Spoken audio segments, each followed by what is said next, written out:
Welcome back, guys. My name's Deepcut, your YouTube. This is Cartoon Universe, and welcome back to another episode of What Did We Learn? After Laser Light Cannon, the show takes a little bit of a break from the serious exploration that it's given so far. Don't get me wrong, some episodes have emotional value, but they're more about lore and exploring the baseline of a character for emotional payoffs later in the show. It's not until Lars and the Cool Kids that we start to get episodes with emotional value again, and even then, it's really just setting us up for Lars' eventual payoff further down the line. However, watching it now, there is a lot to really decode on what's going on.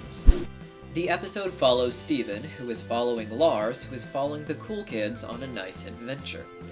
One thing Steven Universe does really well is not villainizing the cool kids. Most shows portray cool and popular kids as bullies, which is often contradictory to the idea of being popular itself. Instead, Lars is the one who is a bully, and as a result, he does not have many friends, if he could be said to have any at all. The show doesn't base its narrative off of this reversal, though. Lars and Steven are socially equals, but one is nice and one isn't. Likewise, the cool kids are nice, but we will eventually meet a character who looks like one of them, but is definitely not nice. Don't worry guys, we'll get there.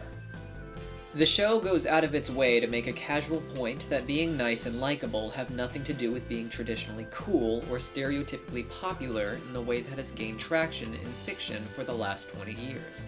But that is not what this particular episode's sense of morality is about. With the help of Steven, Lars ends up on an adventure with the cool kids that brings them to a pond of dangerous moss that Steven's mother was known for loving, despite it being considered generally gross and ugly, much like Lars. Despite Steven's warnings, the cool kids decide to go swim in the pond and find themselves attacked by the moss.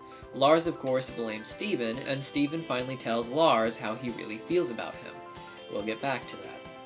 After some emotional blows, the two take the moss up to the top of a hill where Rose used to take the moss every year. And then...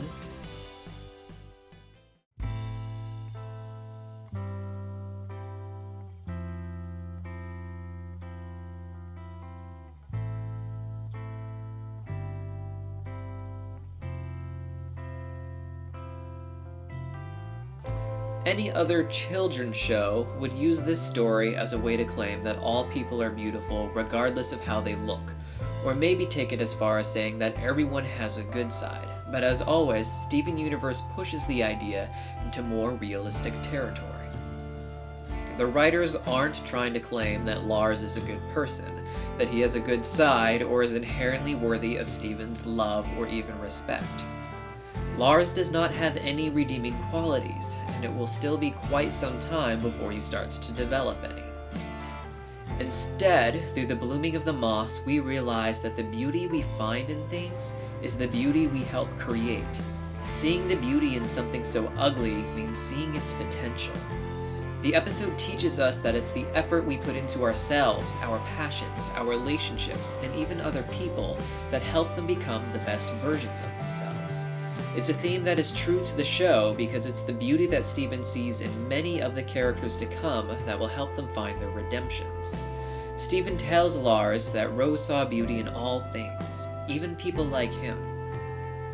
And while watching the moss bloom, Lars realizes just what that might mean for his future if he were to allow it. After all, it's not always about who you are, but rather, who you're becoming.